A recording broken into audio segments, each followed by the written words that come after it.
In this video, I'm going to show you Unlit Vintage preset tutorial in Lightroom Mobile. You can download this preset for free via the link in the description, but before that, the file is protected by a password.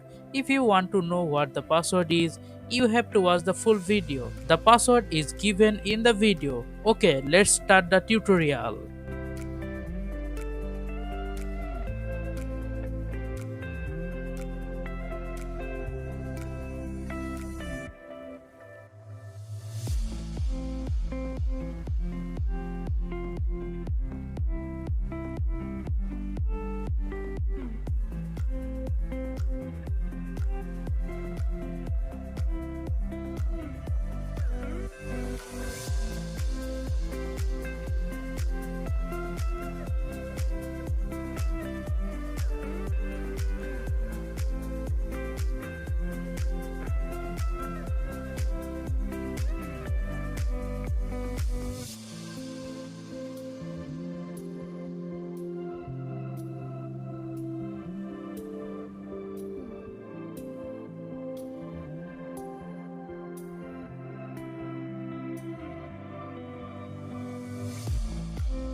How was the tutorial? Tell me in the comments. Please like, comment and share this video with your friends and family. Also, please subscribe and don't forget to click the bell icon for more videos.